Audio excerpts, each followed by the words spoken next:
Hi, I'm Eric at Frog Valley Tropical Fruit Farm, and this is Florida Natural Farming. Today I'm going to look at trees that have fruit on them because we have fruit year-round every day, and I don't always get around and checking on the trees. I'm going to look at the sugar apples and the Atemoya because we have quite a bit of fruit still on the trees, and I'm going to talk about compost and some other stuff. So I'm standing in front of this little Madruno, Garcinia Madruno trees. So we started this farm for the Charichuelo trees, and we have about, 500 Charichuelo trees, varying sizes, mostly seed grown. And we also have about 12 different other Garcinia species, one of them being the Garcinia Madruno. And these Garcinia Madruno, the Charichuelo, fruits year round. And it always seems to have fruit on it now, and it starts fruiting at like 2 feet tall. So here's the fruit. It's a Bumpy Lemon, it's called. It's not a sweet fruit, but all of the Garcinias have been shown to be highly medicinal and contain bioactive compounds. And I see there's quite a bit of fruit on it. I thought there was just one, but I see a lot of fruit. I see fruit over here, I see fruit down there. I see fruit up here. So it's an exciting tree. I love the Garcinias. There's a Garcinia humilis, and we don't water anything. So I'm going to address the tropical fruit forum because I saw my YouTube channel get mentioned, and they were doing some sort of put your money where your mouth is. Do you support Florida natural farming or not? And I used to go on Tropical Fruit Forum, but it just had too many different opinions, and then they resort to name calling and stuff like that. And I just am not going to participate in that. And where I'm at now is my information is too much for me to write out, and a lot of it is goes right over people's heads. I know this is true because I just got back from a vacation with some old friends of mine. Some of them are doctors, and I found that a lot of times these people with degrees, PhDs and stuff, they got their degrees in the 80s.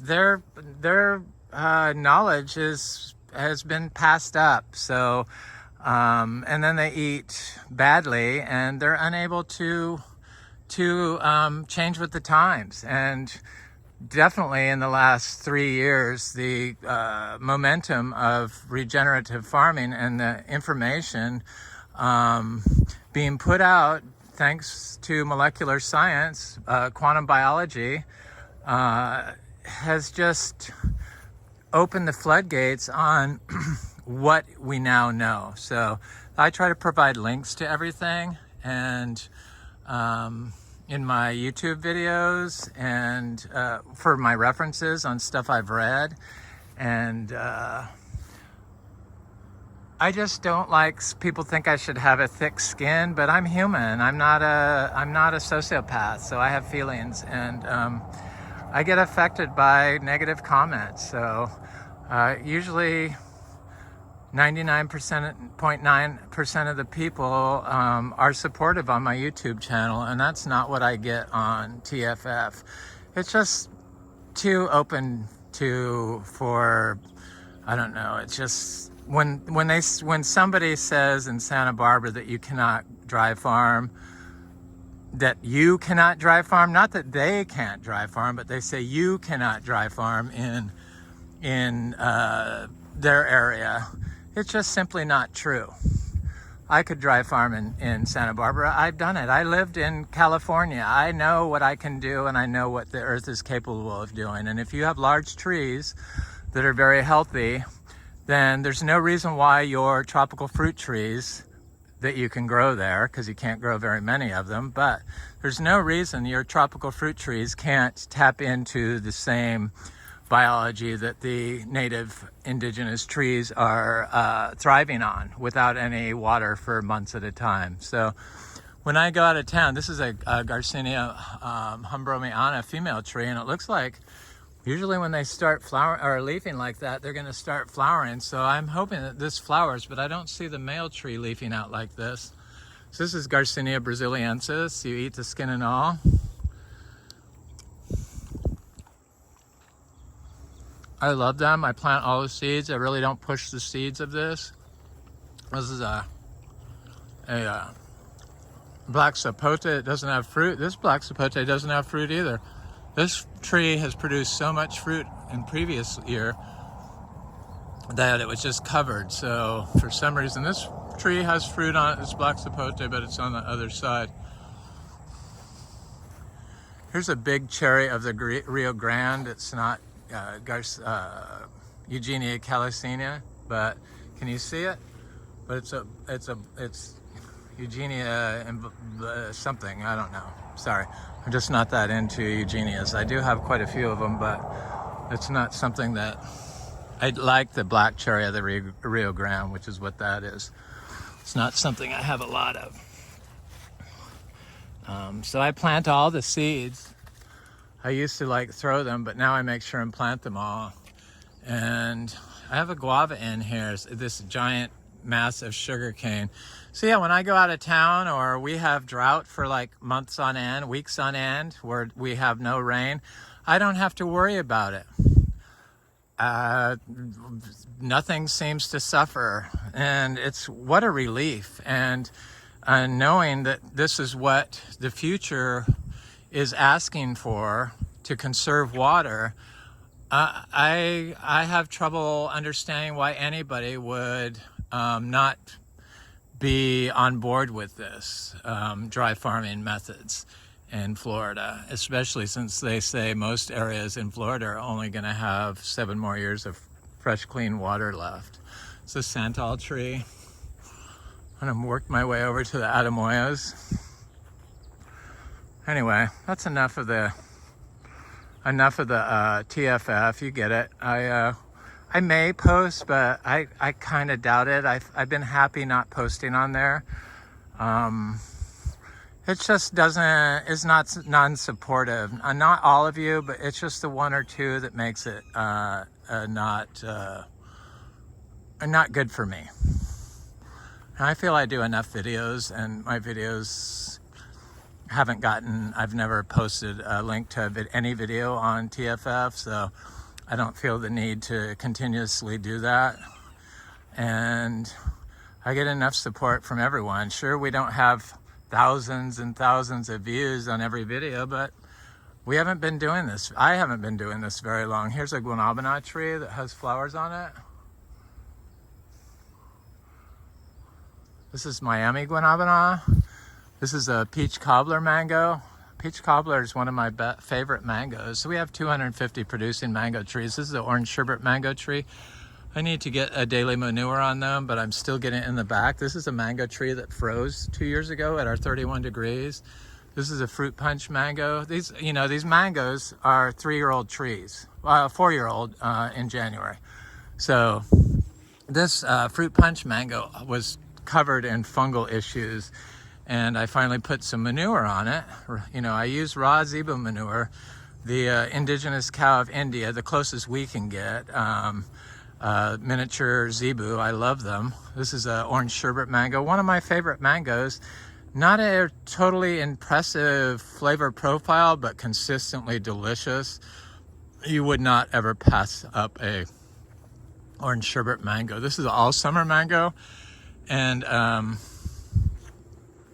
so when I was trying to figure out how to grow organically, because we used to be organic certified and biodynamic certified, I was like, well, what did they do in India? Because it's like they've been growing mangoes and they develop mangoes. They come from Hindustan.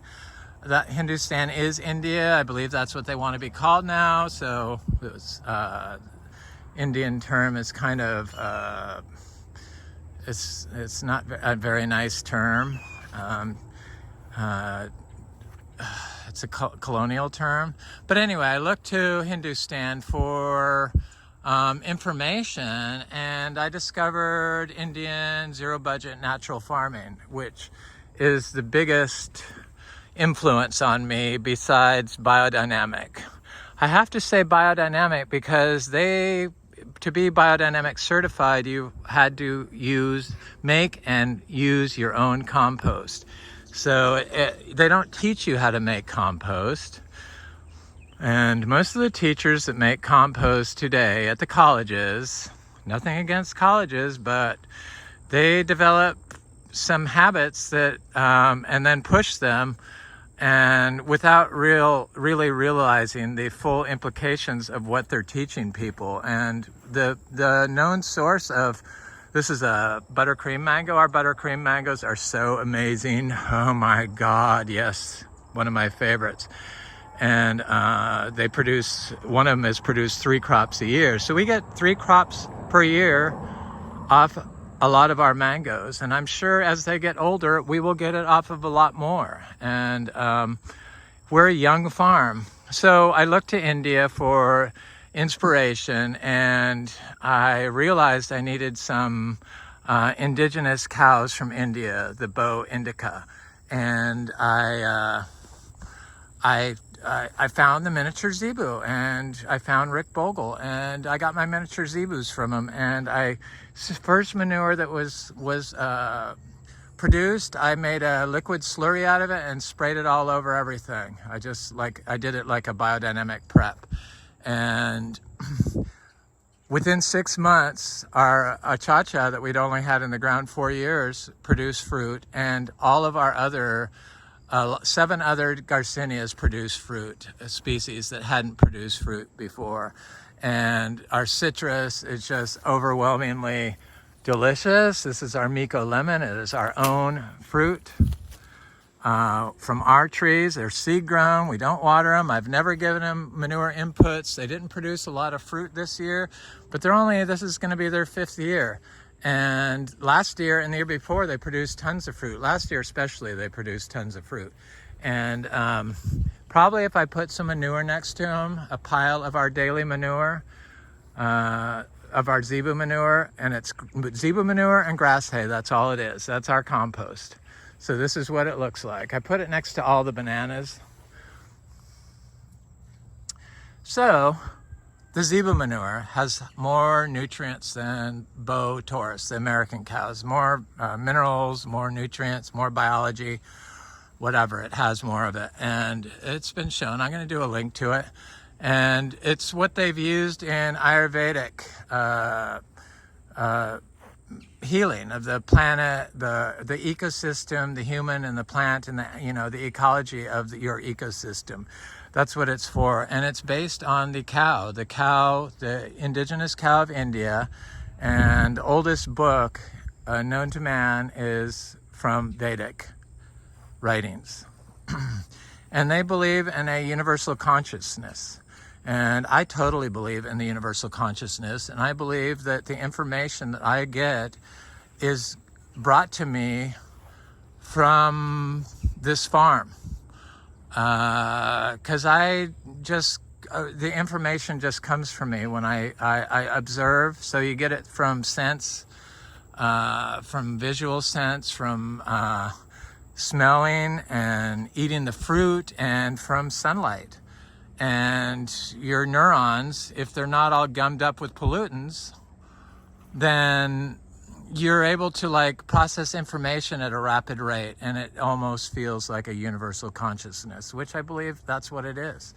It's a consciousness of history, and probably no greater form of consciousness is capable to humankind than the agro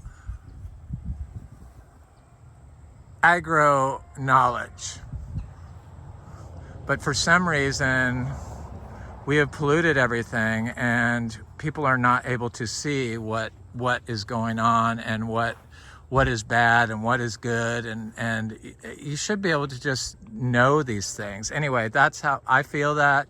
Stuff like that I can't really talk about on TFF without getting comments, and I just rather not have them. And yes, it's gonna upset me.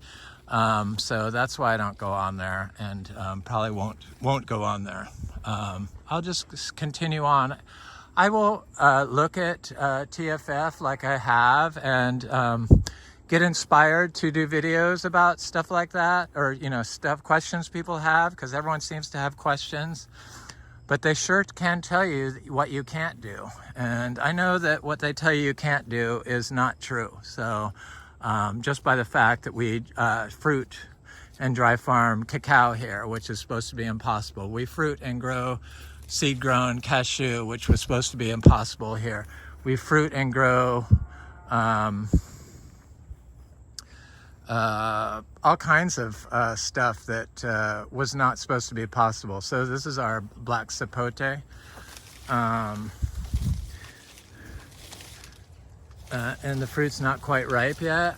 I keep hoping it will appear ripe all of a sudden. We have 3 different types of grafted black sapote trees. This is a seed-grown black sapote tree, and it's flowered for the first time last summer, but it did not set fruit that I can see. But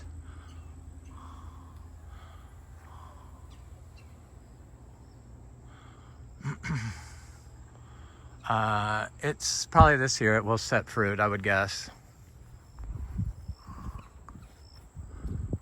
There's a big full sun Charichuelo. It's never been connected to water. Some of our grafted trees I connected to water for a brief period years ago, for just months. I don't water anything when I plant it.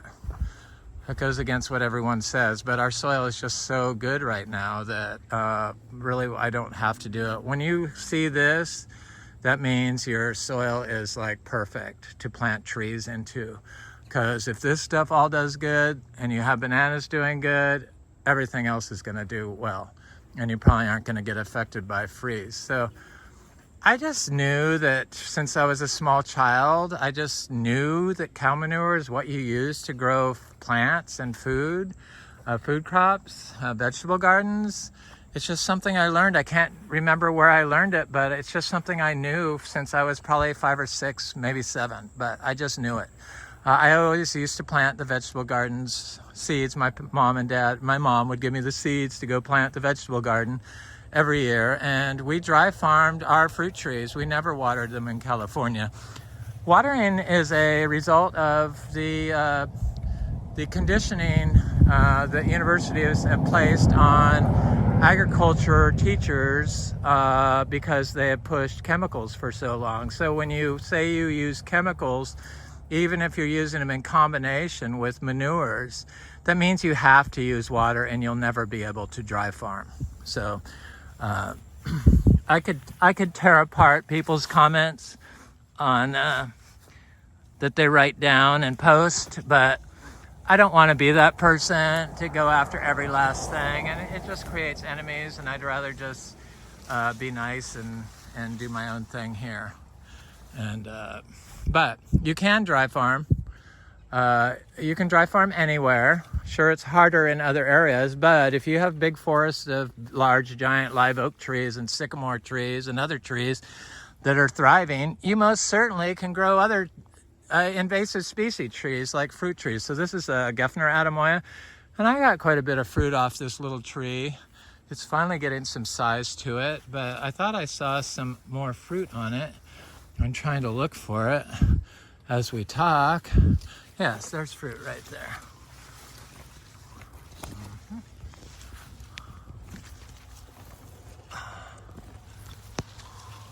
So there's more fruit on it. Not a lot, but we have priestly fruit on our Atemoyas in the back. So I have all kinds of Anonas in here, and my friend Frank, who gives me really good plants, gave me a red Gefner Atemoya, so it has red flesh, and I wanted it bad.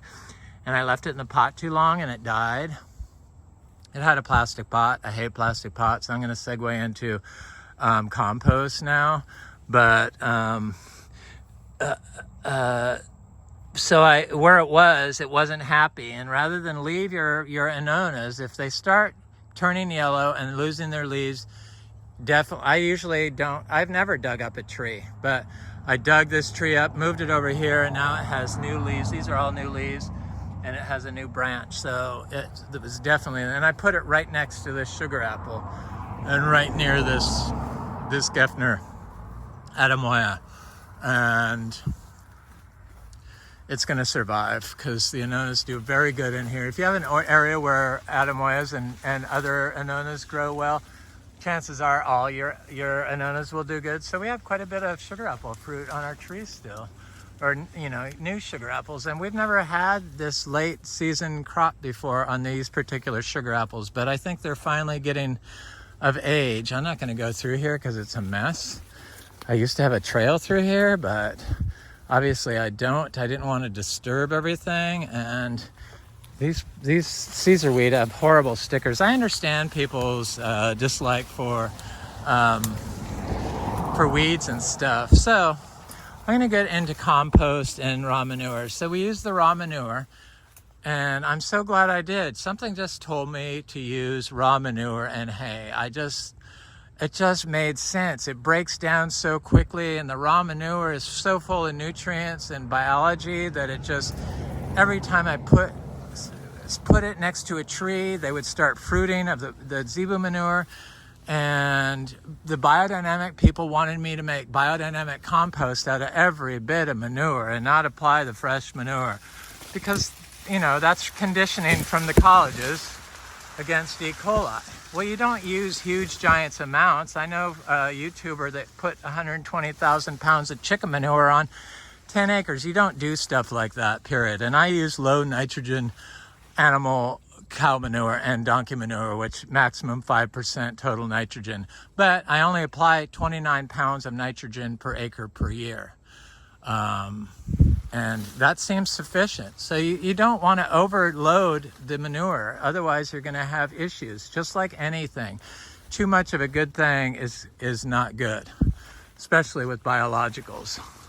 And so they wanted me to make compost, and I said, no, I'm not going to make compost. The raw manure works better than the compost. And you're making the compost from the raw manure. So it just didn't make sense to make the compost. And then everyone uses food scraps. So I really hate that I've looked up all this information sometimes, because it can be very depressing. And I'm not pointing out individuals. When I talk about septics in Florida, we all have them. It's not our fault. It's the fault of the government for allowing it. Who knew that 1 out of every 3 houses in Florida was on a septic? And we're on calcareous rock, and it all of it leaches right into or runs off from compacted lawns right off into the waterways. And then everyone uses glyphosate. So it's like a very damaged soil. It's the soil, and then the teachings of the ag schools. The one, I've mentioned it so many times. The one that gives the advice, the nutrient recommendations. You know who it is. It's a university in Florida, and they're way overboard on their recommendations, and they're just wrong on their advice. And it's because information has moved past them, and they're still teaching dated material. It's just the information has evolved so quickly that it's really hard to keep up. But it's been around long enough to know that, compost is a good thing. But it turns out all compost made from food scraps, even organic food scraps, because they use microplastic mulch, or they use mulch like polyethylene or polypropylene mulch, plastic mulch in organic systems. And because the food is put into plastic bags or packaged and shipped in plastic, those plastics get on your food, even if it's just in a plastic bag. The plastic bags at the grocery stores have forever chemicals in them, and they leach PBSs, the same thing as PBA, so the bad stuff. just on a molecular level. They've done studies, and I'm going to do links. So all the food is contaminated with plastics, and the plastics, oh my God, I have bananas over here. We have 345 bananas I've divided, all ice cream bananas, and we have them everywhere. And I want to get up to 600. So I have to get to work, but I haven't done it. More sugar apples. So these plastics, especially from the plastic molds, and I've talked about this in California, when I went there, all the organic farms are covered in plastic right up on the ocean, right on basically right next to the beach. And the so-called regenerative farm in Goleta dos Pueblos Ranchos, amazing place, farms abalone, and shading their abalone is a very elderly polypropylene or polyethylene shade cloth that is like strings hanging there. It's very discouraging to see all that stuff winds up in our food, and it winds up in our soil. So they found that food scraps, even food scraps from organic production, pollute your compost. And when you spread the compost on the soil, you're spreading microplastics, forever chemicals, all kinds of stuff. They've just detected so many pollutants. And it's in quantities that are, after you've used a bunch of it, in quantities that are in excess of recommendations on a lot of stuff. Carcinogens, you name it, it's in there. So I planted lots of cashews in here. And there's one right there this year. But the rabbits, rabbits will kill your favorite plant. So thankfully I plant hundreds of them, and some of them survive. And I just keep dumping seeds at it. So I didn't want to apply compost. We don't make it from food scraps. We made it from manure and hay and wood pine shavings. But I would bokashi our vegetable scraps, and I put that in there. But they never said when you applied compost how much compost to apply. So I only applied 5 pounds per acre, and I don't do it anymore because I told them that I thought the raw Zebu manure was better than the compost. And it turns out it probably was, because it saved me from polluting my farm. It's not our fault. It is not our fault that everything is polluted. Who knew that just placing food in a plastic bag would pollute your food? And not everyone is affected the same by these chemicals, but children and older people are highly affected. I'm highly affected from pollutants. When I was in California, my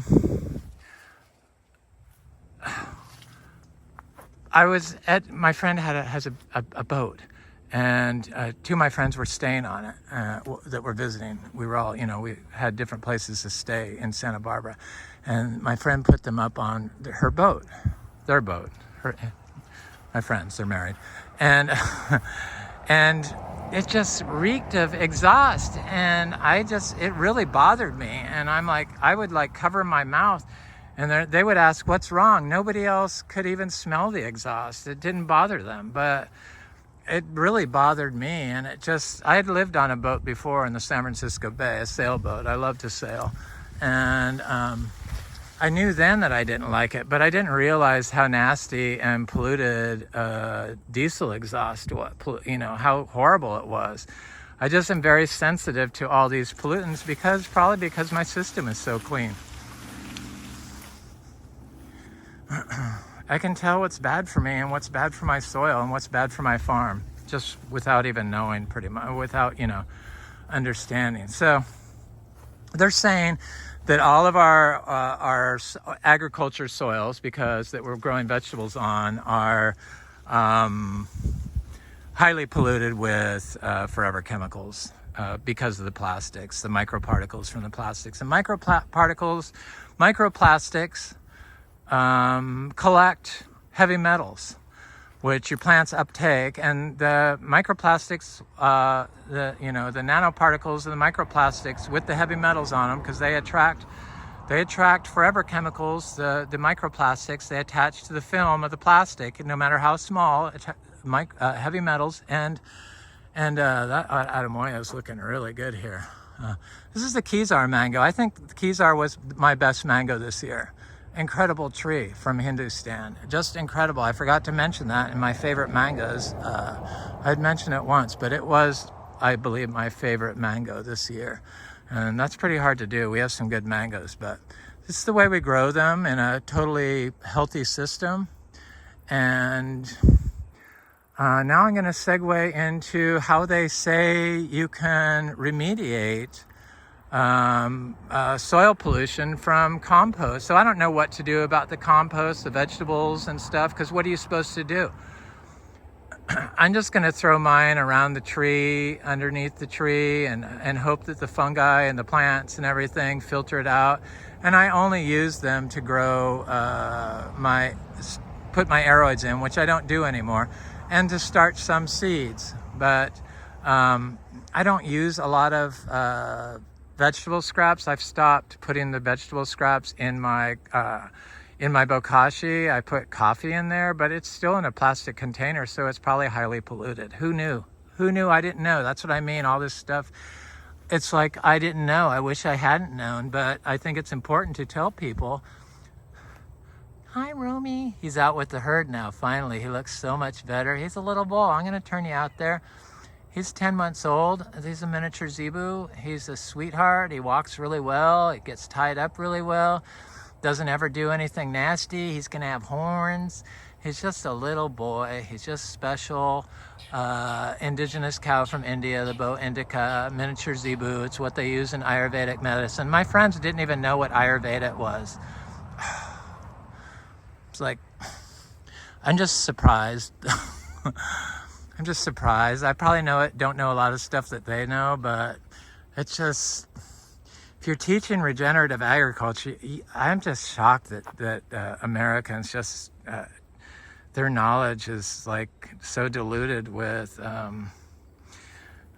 dogma, and they've been brainwashed, basically. That's what it is. And then they don't know how to think because they eat polluted food. And that's why. It's not that they're stupid, it's just that they can't really see their way out of anything.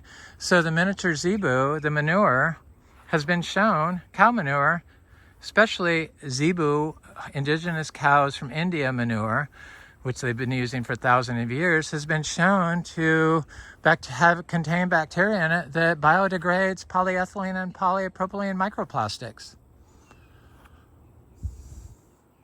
So there's another reason why you should use the raw zebu manure.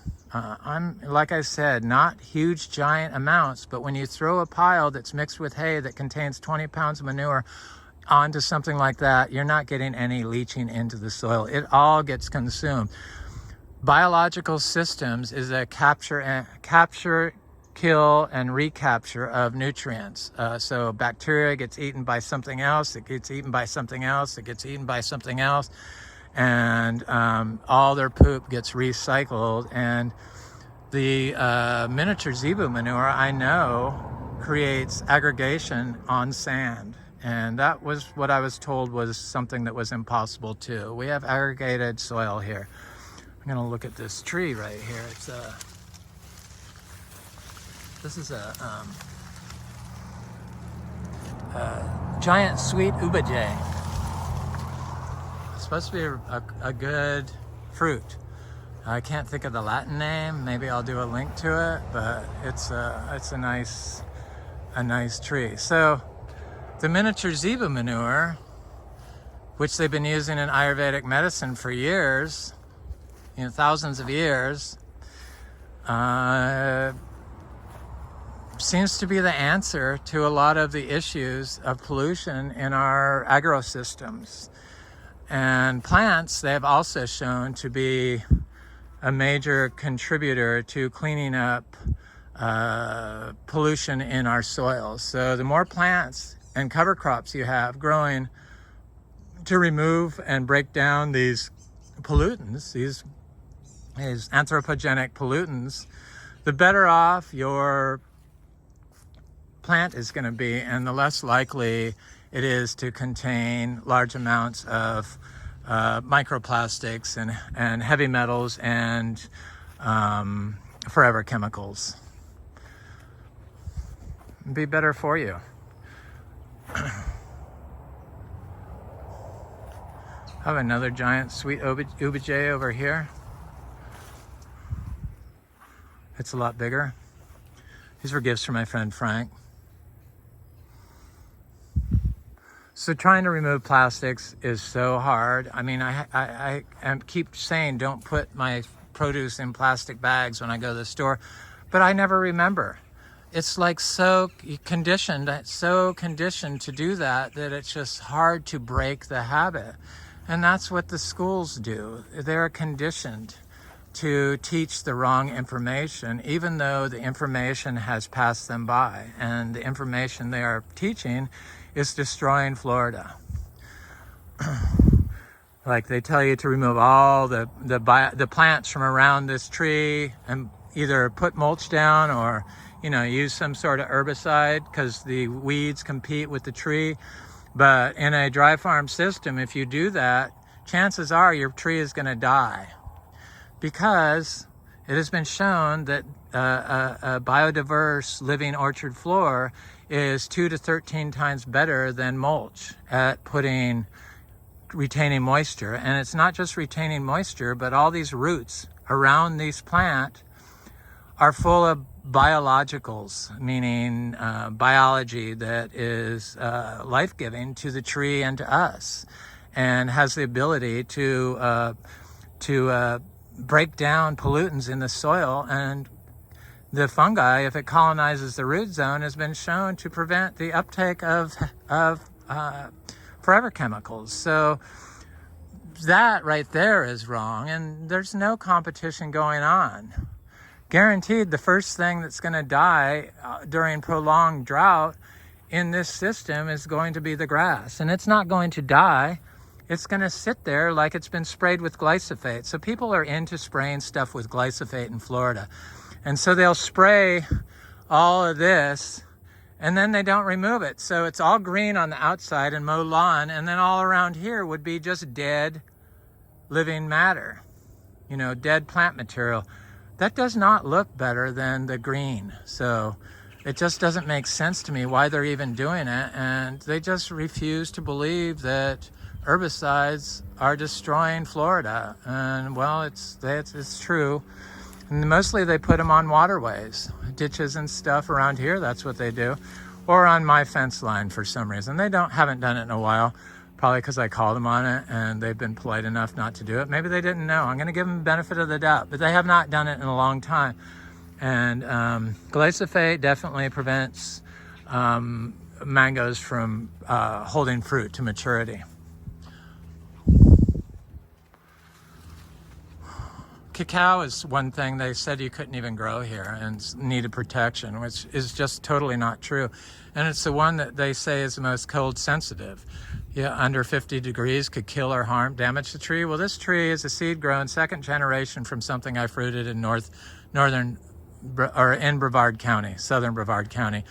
The trees were still there until recently, when they decided to, after I sold the property, I said, you got to leave all the wild plants and stuff, because that's how this system is able to survive, is with the influence and the help of all the plants together to create a rich biological system that enables life and will deliver water to your tree. The fungi deliver water to your plants during times of drought. You can't add fungi and expect to dry farm. The fungi have to be built up naturally. So when somebody says that they're adding fungi, they can add all the fungi in the world and they'll never be able to dry farm. Yeah, because I can name multiple reasons why. First of all, you don't add the fungi shows up, or you capture them with like biodynamic horn, BD 500, and then rebury the horn. horn manure. I don't spray the horn manure. All those sprays that I had to buy all came in of the compost, the BD 500, and all the preps came from Josephine Porter Institute in plastic. So they were sending me stuff that's polluted to put onto my system that was going to pollute my system. So I'm glad I'm not biodynamic certified anymore, because I couldn't make some of those preps here because we couldn't grow the plants, the northern plants that the biodynamic farm system makes their preparations out of, BD 500 through 508. So these are my aeroids, and as you can see, I switched all to terracotta pots, and they're doing quite well, and I'm quite excited about them. This is Philodendron maximum, and it is looking great. I love this plant. It's huge. I see it got a tear in the leaves. It's been windy here. I put this Anthurium warocquianum in the soil, and it seems to be doing good. And this is Philodendron Philodendron. Who is that? Not Sharon. Yeah. Charonier. That's it. And this is Philodendron melanochrysum. This is Philodendron patriciae in the ground, and it's doing good. This is a really nice, gorgeous plant. Well, they all are, but I'm trying to put all the anthuriums in the ground. This is Veitchii, and this is our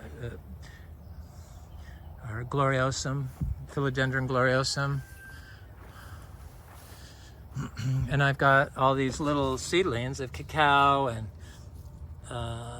this Lindero, Garcinia Lindero. This is Garcinia mangostana right here. Seems to do just fine in our soil dry farm. I kind of listened to everyone and thought that I couldn't grow Garcinia mangostana or durian, but it turns out that yes, you can. But what you do need to do when you buy nursery plants is you have to remove all the soil. If you want to grow like this, you have to remove all the soil from the nursery plants, and don't try to force the soil out. Set the plant in rainwater, the root ball in rainwater for a lot. Usually like an hour will be enough. And then usually you can like do this a couple times and all the soil will come out. I throw the soil away because it's highly polluted. And then I just put a shovel in the ground and gently put it in there. There's a pulisan tree, another one they said. So this durian tree has grown 3 inches since I planted it not very long ago. And my friend Jerry in Naples grows 3 different types of durian, and he fruits Garcinia mangostana, and he dry farms. He grows just like this. I've seen his place. He's done videos. I do links to his videos. He could probably take a class on how to do better videos, but he's more of a grower. He's not a YouTuber, but he does show his stuff. I would like to get over to his place sometime so I could do a real good video for him and show people, but I have trouble getting away. It's hard for me because of the animals and everything, and frankly, I don't like to go anywhere. I have a new love for my farm after going to Santa Barbara and seeing LA and the decrepit state that the highways and all the plastic pollution and all the plastic covering everything. But I'm going to tell you, that's Santa Barbara Farmers Market is the most incredible farmers market. It's supposed to be the best farmers market in the United States. It probably most definitely is. I mean, it was just, blew me away.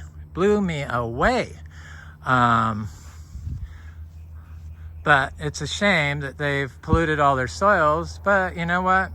Hopefully, eventually, they will learn. And to remediate the soils, you can use cow manure, they're saying, or miniature zebu manure, or Bow indica manure.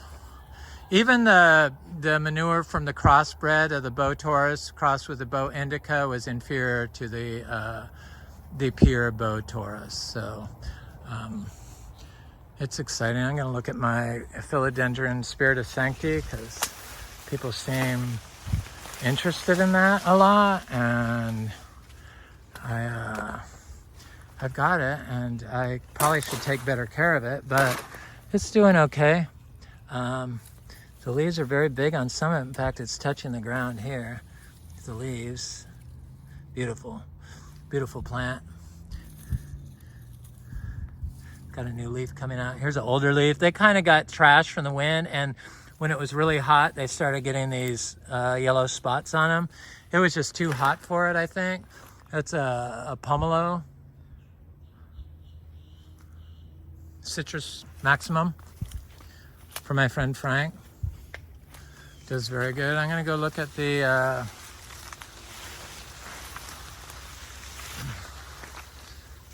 Philodendron domesticum variegata. I'm gonna go look at my, oh, look at this Philodendron splendid. It didn't get trashed by the wind. The leaves are starting to get really big. The leaves get gigantic on these things. It's attached to the tree. I don't water them, even though some of them are in pots. That's in pot, and I don't have to. It has a hole in the bottom. I've shown before that underneath those pots is like pure white mass of fungi.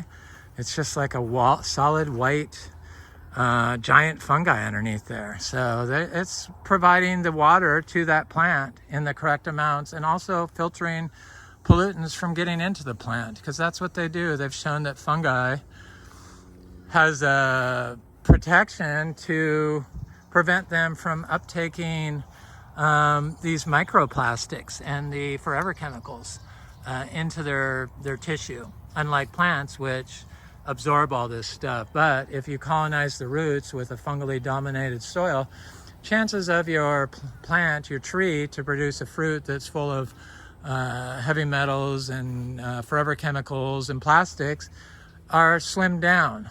But most people in the tropical fruit world grow everything in pots because they don't think they can grow it in the ground. Either they say it's nematodes or something else. Guess what takes care of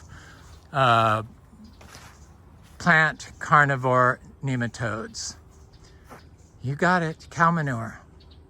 Cow manure or manure applied. I don't know about other manure. I'm pretty sure it's the other manure too, like chicken manure and stuff. When applied to the soil, attracts nematodes that eat nematode plant carnivores, nematodes that eat plants. This is my philodendron Jose Bueno. It's trying to attach to the tree. This was a top cutting. It's looking swell, and I have this